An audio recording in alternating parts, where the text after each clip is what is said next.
Tour, and then number 10, Riikka Saarasoja of Finland, and Petra Majic along her. So the two biggest women in the Tour, Kowalczyk and Majic, going head-to-head in the very first quarter-final. They'll meet in the semi, and they may well meet in the final as well. This is going to be interesting, Patrick, though. The 20, 21 and 30 bib numbers on the far distance, they were 4 seconds slower than Kowalczyk in the qualifying. So first 50 metres, no problem at all. Plenty of space, beautifully prepared tracks here. And Toblak proud to be hosting this World Cup event. No surprise to see Saarasoja going fast and Majic sticking with the pace. Kowalczyk in third at the moment, Mike. Now, a flatter course than we had in Oberstdorf. Why is that a disadvantage for Kowalczyk? As she admits, she loves the more difficult courses. She is not as well balanced, by her own admission as well, on the flat courses. You need to be technically efficient, and she really is not on the flats. She's a great worker on the uphills, and this is where she knows she can pull lost time back.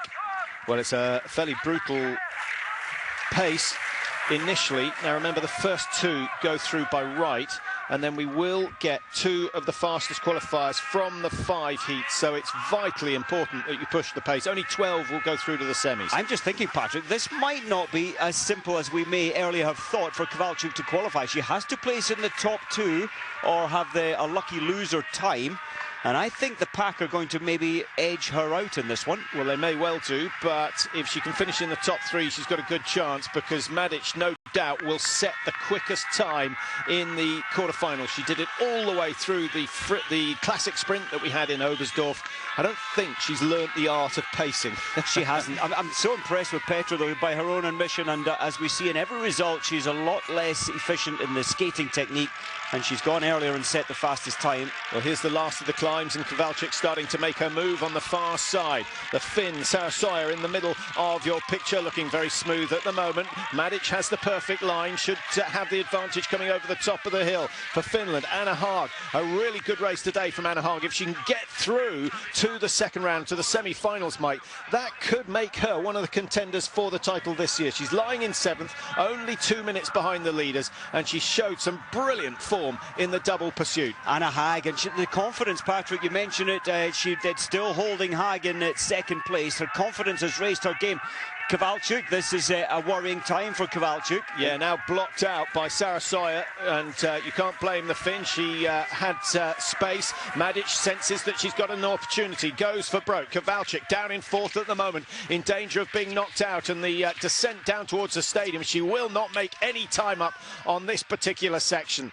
Rudqvist, I thought Rudqvist was going to slot in front of Kowalczyk, but nearly fell behind her. Just trying to check on the Swedes. We've got Rudqvist and, of course, Haag, both in the same suits. Kowalczyk senses some danger and starts to make a move, trying to go ahead of Saarasoja. There's only 25 seconds left of this race. It's Anna Haag who's in second place for Sweden at the moment. Haag and Majic certainly going to go through. Kowalczyk could be relying on a lucky loser slot. She's not got the perfect line into the finish. It's Majic who's storming down the home straight. Brilliant run from her so far. Saarasoja in front of Kowalczyk, who is tiring and slowing as she approaches the finish. Well, that was interesting. Kowalczyk veered very much to our right for that lane, and she has been knocked down in the ranking at the end of a race for interfering or blocking the path of another athlete. But photo finish there for 5th position, Kowalczyk. Yeah, and there is no way that she'll qualify from there. So that opens up the stakes in the Tour de Ski for 2010-2011. And that is the best possible news for Kalle. It's the best possible news for Haag. And, of course, for this lady, Petra Majic. She'll be delighted that her main rival goes out in the quarterfinals. She will. She didn't quite realise it when she crossed the line there. But, as you say, great news for Kowalczyk. It's not impossible for Kowalczyk to still qualify, though very unlikely, as 3 lucky losers, it's unlikely. It's a fast time, though, with 3:18.5. Well, the only way she'll qualify is if she has an identical time to one of the other lucky losers, and I don't think that is going to happen. I would put her out. You've only got 5 heats, 2 from each heat makes 10, 2 lucky losers. You're absolutely right. My money would say that Kowalczyk can pack her skis. Well, that's a big disappointment for the Team Kowalczyk, as it's called. Now, heat number 2. what is going to happen here. Number 24, that is Anne Kaloinen of Finland, and she's got Ropanen also alongside her. Those two could work together.